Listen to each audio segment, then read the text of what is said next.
Salut tout le monde, bon j'espère que vous êtes en forme. Troisième dimanche, 27 juillet, de troisième émission en fait que ici au 103.3,3 la radio allumée, ma troisième émission Dimanche on lit. Très content d'être là, ça va être une émission un peu particulière. Cette semaine j'ai décidé de me faire un cadeau en fait. J'avais dit au début que bon j'irais vers mes coups de cœur et tout. Bon, c'est pas obligé nécessairement non plus des trucs qui sont récents. Alors, je suis allé vers un écrivain qu'on connaît peu, en fait. On connaît très bien le personnage, mais on connaît moins l'écrivain. Alors, c'est mon ami Pierre Falardeau. Pierre, tout le monde le connaît, je pense, comme cinéaste, comme polémiste dans les médias, ses coups de gueule, bon, tout ça. Mais on le connaît moins comme écrivain. Puis Pierre a beaucoup écrit, parce que Pierre, il y avait des grands bouts où il ne pouvait pas tourner, parce qu'on l'empêchait de tourner. Fait que, il écrivait. Il écrivait des lettres aux journaux. Il se défendait aussi. Il défendait ses projets, défendait ses films dans les médias. Il écrivait des lettres à l'éditeur, à la presse, au Devoir et tout, à travers les années. Et ça faisait un foisonnement de trucs.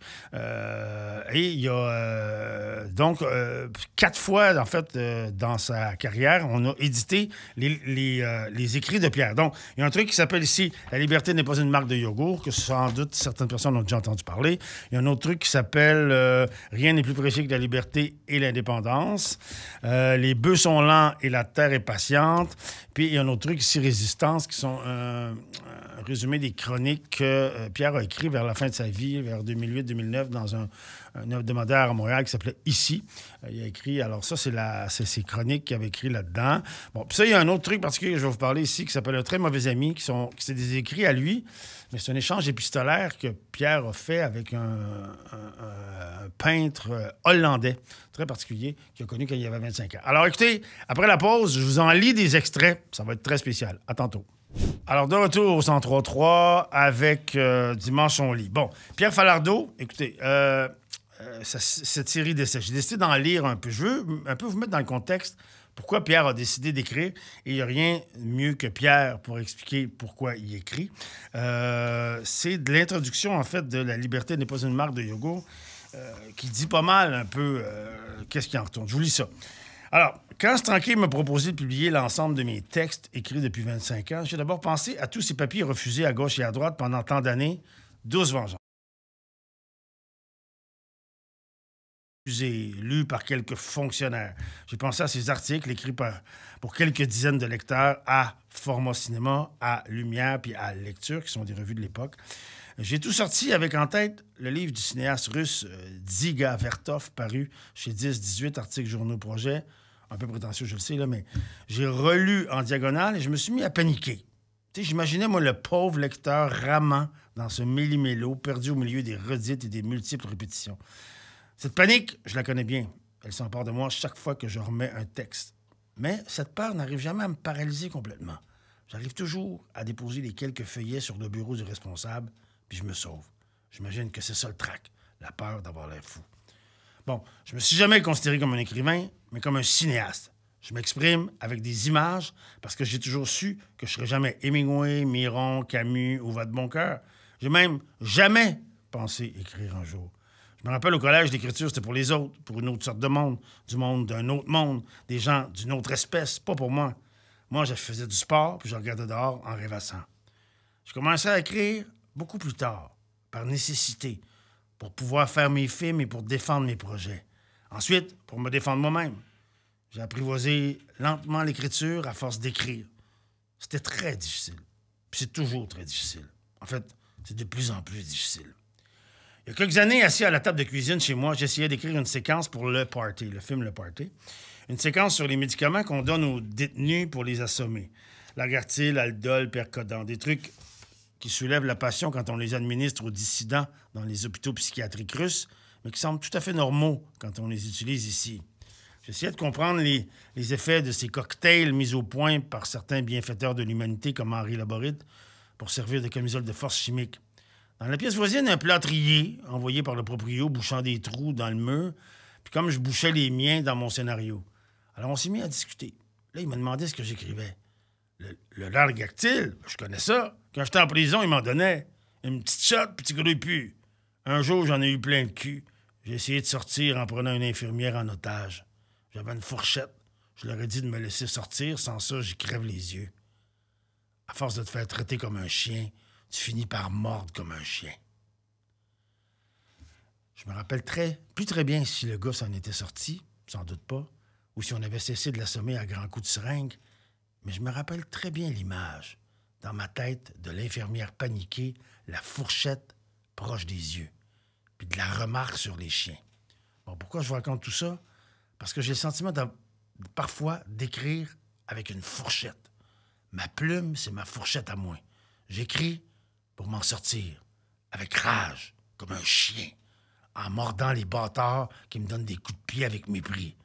Pour couper la parole à ceux qui, individuellement ou collectivement, vous traitent de vauriens. Eux qui croient valoir quelque chose parce qu'ils ont de l'argent, un habit 3 pièces, la certitude de tout savoir, le petit pouvoir des maîtres et des contremaîtres. J'écris pour pas me laisser abattre, pour pas déprimer, pour me sentir moins puissant, moins seul. Au cas où on serait qu'eux autres. Parce qu'il y a les gros, puis les petits, puis que ramper, c'est pas le lot des petits. Mais j'écris parfois par plaisir.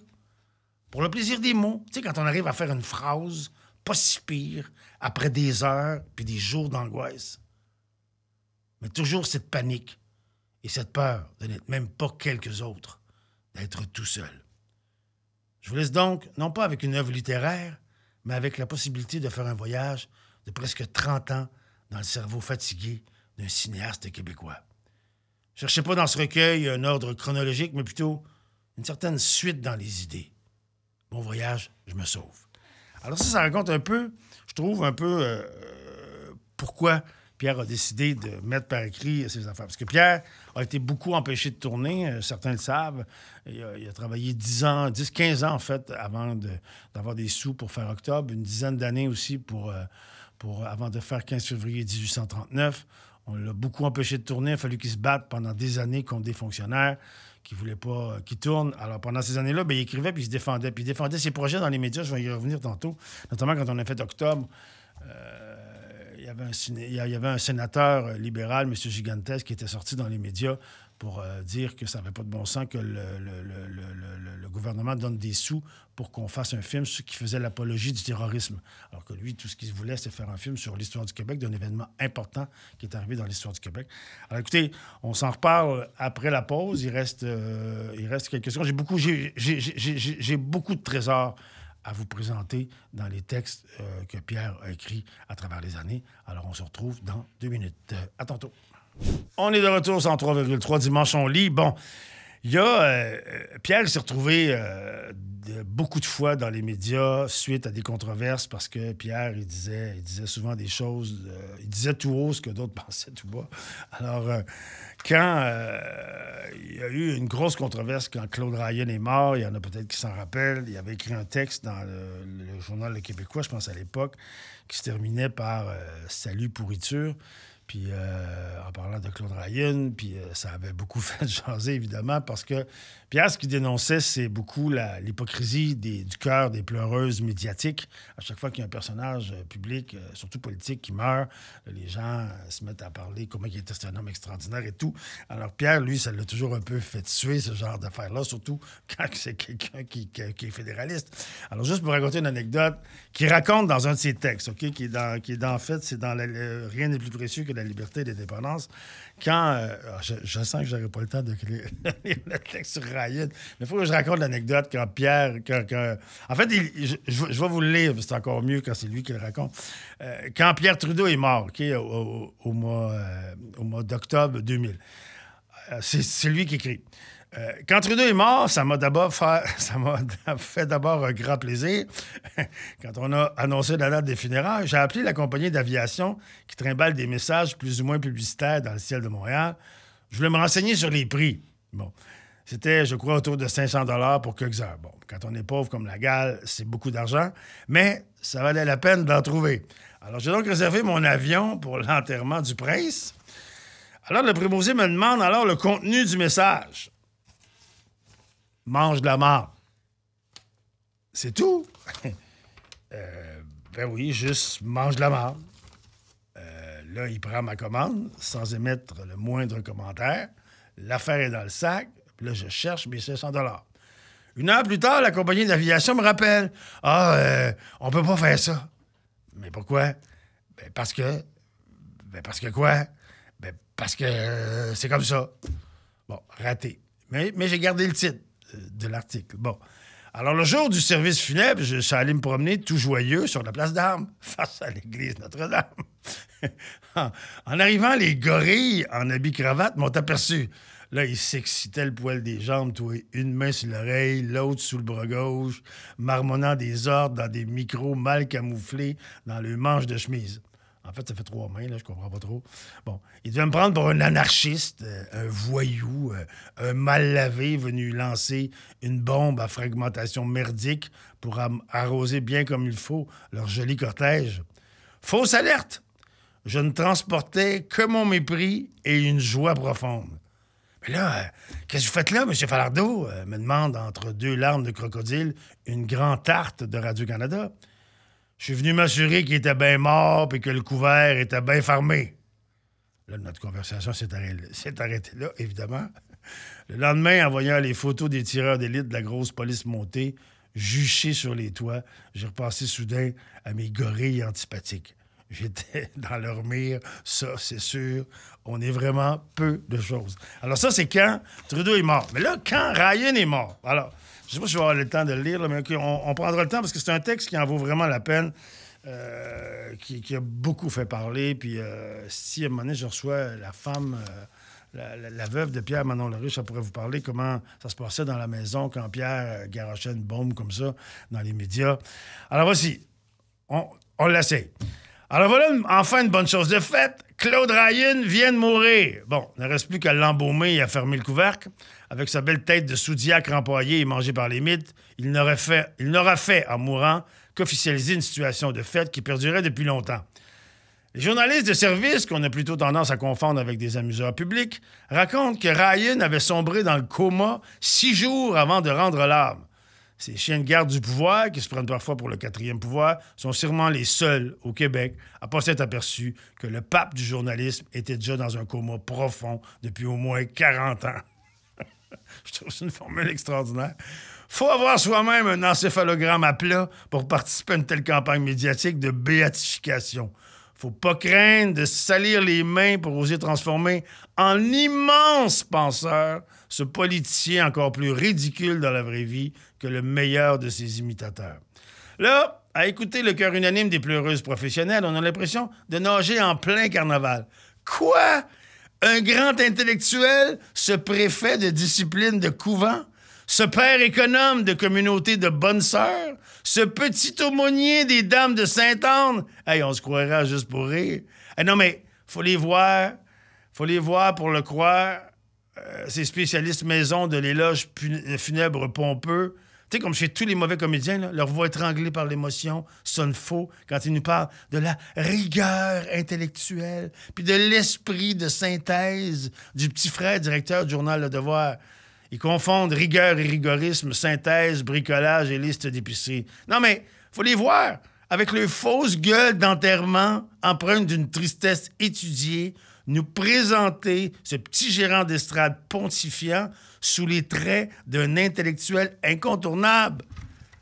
À grands coups d'enflure verbale et de boursouflure stylistique, il nous le dépeigne. Non, mais le plus sérieusement du monde, comme un des plus brillants penseurs du Québec. Et c'est vrai que dans ce milieu journalistique où règne une majorité de deux typiques et de sous-doués congénitaux, on passe facilement pour un génie quand on peut aligner 2 idées, l'une après l'autre, dans un style aussi ennuyant que le bottin de téléphone. Surtout si ces idées sont des idées reçues ou des idées archi-convenues. Non, mais vous nous prenez pour des caves ou quoi? Il n'y a pas une personne sur 10 000 au Québec capable de me citer une seule ligne de ce pape du journalisme québécois. Si c'était un génie, ça se serait su, non? Moi, je lis Le Devoir depuis 40 ans, puis je crois bien avoir jamais lu un seul de ses éditoriaux au style fadasse qui puait l'eau bénite croupie et le canson à grand manche mal lavé. Si le style, c'est l'homme, comme disait l'autre, seul un esprit drabe pouvait écrire un livre beige, même un peu grisâtre, et pourquoi pas un peu jaunasse. Quoi? Une grande synthèse que ce ramassis de toutes les patentes à gosses constitutionnelles mises au point par les nationalistes mous et les fédéralistes fatigués des 50 dernières années. Fédéralisme renouvelé, fédéralisme rentable, fédéralisme coopératif, fédéralisme asymétrique, à une vitesse, 2 vitesses, 3 vitesses, automatique, power brake, power steering, alouette. Des projets morts-nés recyclés l'année suivante sous une nouvelle marque de commerce. Aujourd'hui, on parle d'arrangement administratif. Et les spécialistes des notices nécrologiques qui élèvent ce bêtisier brun au rang de Bible nationale, hey, c'est vraiment à s'ouvrir les veines avec une pelle à neige. Un insignifiant traité de science-fiction politique qu'on tente de faire passer pour une œuvre majeure, pour la contribution essentielle d'un grand cerveau. Hey, non, mais ce grand cerveau, sans le format à plein nez, c'est celui d'un nationaliste d'Ancien Régime, incapable de saisir l'ABC du système néocolonial canadien qui a remplacé le vieux colonialisme britannique en 1867. Alors écoutez, je vous reviens avec le punch de ce merveilleux texte dans 2 minutes. À tantôt. Alors, on est de retour sur 3,3 avec Claude Ryan. Je vais quand même rapper aller à la fin de ce papier-là. Je pourrais vous le lire. Tout est bon, mais j'en ai pas assez. Là. Je vous encourage vraiment à acheter ces livres et à lire ça. C'est le style de Pierre est un style direct, évidemment, très, très punché. On disait, au début, quand il envoyait ses textes au Devoir, quand il n'était pas connu, avant qu'il soit connu, dans les années 70-80, quand il envoyait des lettres au lecteur ou lettres à l'éditeur au Devoir, il se faisait dire « M. Falardeau, votre style, c'est du pamphlet. » Puis il n'y a plus personne qui écrit comme ça aujourd'hui. Il ne comprenait pas tout ce que ça voulait dire, en fait, mais c'est ça que c'était. Puis bon, évidemment, après ça, quand il est devenu connu, évidemment, la presse puis le Devoir, il s'empressait de publier ces trucs. Mais juste pour finir, Claude Ryan. Alors donc, Claude Ryan emporte dans son cercueil sa pensée politique provincialiste et criminelle. Son livre brun finira bien par pourrir lui aussi. Ryan aura au moins réussi sa mort, coincé dans les faits divers entre les scandales financiers du gouvernement fédéral et le racisme ordinaire de ses partenaires canadiens. Salut, pourriture. Et évidemment, ce salut pourriture-là a fait en sorte qu'il a fallu qu'il se défende pendant des jours et des jours dans les médias. Les gens, ils ne le prenaient pas du tout. Bon, passons à une autre affaire. Bon, Pierre a fallu, comme je disais tantôt, il a fallu qu'il se batte souvent pour ses films. Bon. Vous savez que Pierre a fait un truc qui s'appelle Elvis Gratton, que tout le monde connaît. Il a fait Octobre et tout ça. Et à un moment donné, dans l'histoire, il y a un vendeur de publicité qui s'était emparé d'Elvis Gratton puis qui avait fait une pub avec Gratton pour vendre des TV. Alors, lui, il trouvait ça un peu dur de ketchup. En plus qu'il n'avait pas demandé la permission. Alors, il avait écrit un texte dans la presse, qui avait été publié dans la presse, pour dénoncer ça. Puis c'est 2 textes assez savoureux sur comment Pierre voit la publicité. Je pense que c'est important de le lire. Alors donc, c'est la première lettre dans la presse où il répondait au gars de la publicité qui s'était servi de Gratton pour vendre des TV. Alors, si les boss de boss m'avaient demandé la permission pour transformer Elvis Gratton en vendeur de cochonneries, je me serais peut-être laissé acheter. Mais non, on m'a pas offert 5 cents, même pas une petite TV en couleur comme un politicien de village, rien. C'est choquant, non? Chacun a son prix, c'est bien connu. J'aurais pu refuser aussi, draper dans ma dignité d'artiste incompris, portant à bout de bras mon honneur bafoué, comme une vierge offensée, avec de grands gestes théâtraux. Je suis pas à vendre, monsieur. Mais non, on m'a même pas donné le choix. On m'a volé, tout simplement. Je me suis fait fourrer par des petits voleurs.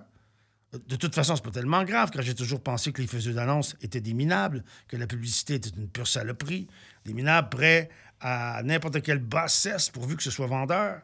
Utilisant la Joconde pour nous filer des hamburgers avariés, pillant la musique de Bach ou de Karl Orff pour nous passer du savon à vaisselle, travestissant Chaplin ou la Pietà de Michel-Ange pour nous faire acheter de la crème pour le tour de bras. C'était vraiment écrit tour de bras. Se collant sur des artistes comme des morpions pour leur sucer leur imagination, humant l'air du temps comme des charognards sur une piste, s'engraissant sur le dos des autres comme des parasites ou des champignons vénéneux. Dans la logique du marché, le marché aux puces, Gratton ou Einstein, c'est du pareil au même. Ça sert à vendre, point à la ligne.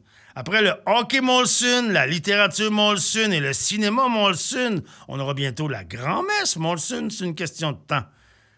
Mais quoi faire avec des petits voleurs, des minables? plus minables que des voleurs de sacoches, intenter des poursuites, réclamer des dommages pour atteinte à la réputation, engraisser des avocats en Mercedes et des juges à perruque? Non. Ils méritent tout au plus, comme des malpropres, que quelques bonnes claques sur le museau ou une série de bons coups de pied au cul. Pour l'instant, je me contenterai de leur cracher mon dégoût au visage. Personnellement, j'ai toujours refusé de faire de la pub, peut-être par paresse ou par manque de talent, mais aussi par respect pour moi-même, pour pas trop me salir, pour ne pas rajouter à la pollution des cerveaux. Ça fait un peu ancien, je sais, mais c'est comme ça. Aux faiseux d'annonce, j'ai toujours préféré les vidangeurs et les égoutiers. Ils font un travail honnête, un travail utile aux autres hommes. Eux, ils ramassent les ordures, ils participent pas à en créer. Ils travaillent à la beauté du monde et non à l'accumulation des saletés. J'ai toujours refusé de devenir un marchand de liberté à 55 ans, à temps par semaine. Un commerçant d'amour garanti 100 000 $ avec jantes en acier et freins aux 4 roues. Un vendeur de bonheur en spray ou en canne. J'ai toujours refusé de mettre au service des marchands de bestiaux. Bon, là, M. Scali, il reste une minute. Bon, M. Scali lui a répondu à ce papier-là, et lui a répondu quelque chose, un texte que je trouve absolument extraordinaire, que je vais devoir malheureusement attendre après la pause pour vous lire, mais un texte qui résume, un petit bout d'un texte, en fait, qui a été publié dans la presse, qui résume très bien la pensée de Pierre et qui explique aussi le titre du livre, hein, « La liberté n'est pas une marque de yogourt ». Il va l'utiliser, mais c'est un texte splendide, puis je vous le réserve pour après la pause. On se revoit dans 2 minutes. Merci. Oui, alors de retour donc à Dimension Lit à 103.3. Je vous ai un peu énervé, je pense, avec le texte que Pierre... Bon, ce que je vous ai lu avant la pause, M. Scali, qui était le directeur de l'agence de pub, qui s'était servi de graton pour vendre des TV, avait répondu au texte que je vous ai lu dans la presse. Et Pierre a répondu à un assez long texte, mais la fin, ce que je vais vous lire là, pour moi, c'est la quintessence de ce que Pierre pense, puis c'est extraordinaire. Alors, cette perversion qui consiste à associer un produit à tout et à rien dans le seul but de nous le vendre. Cette perversion qui permet de coller n'importe quoi à n'importe quoi pour donner une signification à ce qui est insignifiant. Cette perversion qui cherche à donner du sens à des objets sans bon sens en leur transférant des qualités qui n'existent que dans le cerveau vicieux des faiseurs d'annonces. Je regrette beaucoup, M. Scali, mais pour moi, la liberté n'est pas une marque de yogourt. Quand je pense à la liberté, là, je pense à Chénier, à Spartacus, à Delormier, à Jean Moulin, à Geronimo et à Malcolm X. Je pense aussi à Gandhi, à Luther King, à Ho Chi Minh et à Václav Havel. Jamais à ce concepteur-rédacteur qui cherche à me faire croire que la liberté, c'est un téléphone cellulaire puis qu'on peut acheter la liberté pour 24,95 $ par mois. La liberté de belle mobilité, permettez-moi de trouver ça petit. Moi, voyez-vous, quand je pense à la liberté, M. Scali, je pense à Pablo Casals, à Miron, à Gilles Gros, à Siqueiros. Je pense à Votre Boncoeur, à René Char, à Camus, à Étienne de la Boétie. Jamais à ce concepteur-rédacteur qui cherche à me faire croire que la liberté, c'est un tas de tôle fabriqué par General Motors, Toyota ou Chrysler. Un tas de tôle, en fait, qui sert qu'à transporter son gros cul d'un bungalow insipide à un centre d'achat déprimant. Moi, quand je pense à la liberté, M. Scali, je pense à Pierre Perrault, à George Orwell, à Gauguin, à Roussil. Je pense à Rodin et à Solanas, à Félix et à Beethoven. Je pense à Jean Guéhenno et à Jean Rostand. Je pense aussi aux combattants anonymes de la Commune de Paris et à ceux de l'insurrection du ghetto de Varsovie, comme à ceux de l'Intifada. À tous ces hommes et ces femmes qui, tout au long de l'histoire, ont voulu vivre comme des hommes et des femmes, non comme des bêtes.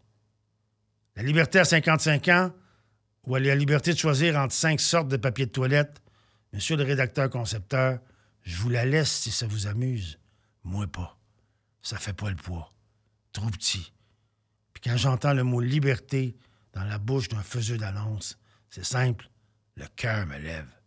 C'est plus fort que moi, je vomis. Pareil pour les mots bonheur, plaisir, vie, amour. Toujours cette perversion du langage. Ma critique, cher M. Scali, contrairement à ce que vous pensez, n'est pas artistique ni étroitement idéologique, comme si vos discours à vous n'étaient pas l'exemple parfait d'une idéologie branlante, mais qui règne malgré tout sans partage. C'est beaucoup plus profond. Ma critique est physique, je dirais même biologique. La petitesse me donne mal au cœur. C'est viscéral. Avouez que c'est un texte assez extraordinaire, hein? Alors, écoutez, il y en a d'autres comme ça. Il y a d'autres perles. Alors, on vous revient après la pause dans 2 minutes. Merci. Salut! Bon, donc, de retour avec Pierre Falardeau. Écoutez, c'est déchirant, hein? Pierre m'avait dit une fois, quand il était en train de faire le montage d'Octobre, que à chaque fois qu'il coupait une prise, c'est comme si on y arrachait un bras, parce que toutes les prises qu'on avait faites étaient bonnes, selon lui, mais quand tu arrives au montage, il faut que tu fasses des choix, puis c'est un peu compliqué, puis c'est des scènes qui sont très bonnes en soi, mais qui, dans l'ensemble, des fois, sont de trop et tout. Alors, même chose pour moi, quand j'ai fallu choisir les textes que je voulais vous présenter, pour vous donner le goût d'aller lire Pierre, parce que c'est ça l'idée, il a fallu que je fasse des choix. Là. Écoutez, il y a des textes là-dedans qui sont vraiment, qui valent la peine qu'on les ressorte, qui valent la peine que vous couriez à la librairie à lire, d'ailleurs, qui est notre partenaire pour l'émission Dimanche on lit. J'imagine que les livres sont disponibles là. Donc, La liberté n'est pas une marque de yoga. Rien n'est plus précieux que la liberté, l'indépendance, résistance. Bon, là, je vais vous parler d'un truc un peu spécial qui sort un peu de l'ordinaire, qui n'est pas dans les textes polémiques. C'est ça ici, Un très mauvais ami. Je ne sais pas quelle caméra qui le voit, là, mais mettons, c'est ça. Un très mauvais ami, ça a été édité après la mort de Pierre. Pierre est mort en 2009.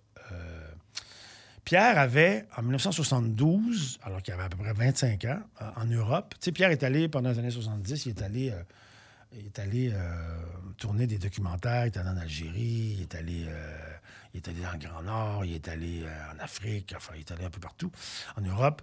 Et à un moment donné, il a rencontré un peintre hollandais. Et ils sont devenus très amis. Et pendant toute leur vie, ils vont s'écrire. Ils vont avoir une relation épistolaire, comme dans le bon vieux temps. Ils vont s'écrire une fois de temps en temps. Pendant de 72 à 2009, en fait, à la mort de Pierre, le peintre en question s'appelle Léon Spierenberg. Et donc, ils vont se connaître, ils vont se voir, ils vont se croiser. Pierre va acheter des peintures de lui. Bon. Donc, et ils vont s'échanger. Bon. Après la mort de... Ce qui est très particulier, c'est que ces lettres-là sont écrites en anglais. Pierre écrivait en anglais à un peintre hollandais et pendant 40 ans. Donc, il y a des trucs absolument extraordinaires là-dedans et il faut lire ça. Ça s'appelle Un très mauvais ami. Le titre vient du fait que souvent dans les lettres, Pierre, il écrivait à tous les 3, 4 mois, 6 mois, à travers ses projets de films, puis lui, il parlait.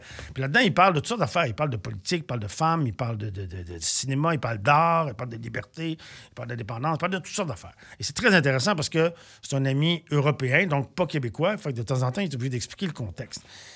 Et ici, il y a une lettre, bon, il y a une série de lettres, là. Il faut lire ça. C'est très touchant, c'est le Pierre plus personnel. C'est vraiment hyper intéressant. Là, je vous raconte, je peux pas vous les lire, c'est vraiment touchant. Il y a même des lettres là-dedans qui sont vers la fin de sa vie, quand Pierre était malade, quand Pierre avait le cancer, il parle à son ami, là, il en est. Bon. Il reste 3 minutes, là, j'ai pas beaucoup de temps, mais je vais essayer de vous lancer dans une des... Imaginez, on est à Montréal le 27 novembre 1976, donc on est quelques jours après l'élection du Parti québécois. Pierre, qui a milité évidemment pour le PQ à l'époque, il écrit à un gars, à un ami de lui qui est un Européen qui ne connaît pas tant le contexte québécois, mais pour lui expliquer un peu qu'est-ce qui est arrivé. Alors, ça vaut vraiment la peine que je vous lise. Alors, en première page, je ne sais pas si tu imagines ma joie. Donc, on est 10 jours après l'élection de René Lévesque. Je ne sais pas si tu imagines ma joie, je ne sais pas si tu comprends exactement ce qui se passe, à quel point c'est important, à quel point je suis heureux. Probablement pas. Tout simplement parce que la situation est différente en Hollande, en Europe, est différente en un certain sens, mais en même temps très semblable.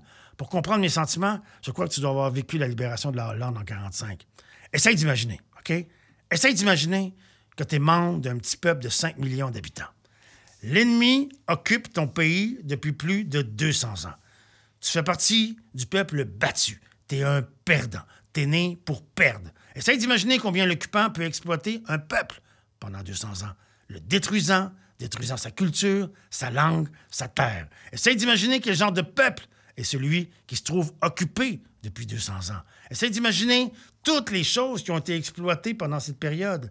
Essaye d'imaginer que ton père était un vaincu, que ton grand-père était un vaincu, que le père de ton grand-père était un vaincu, et ainsi de suite.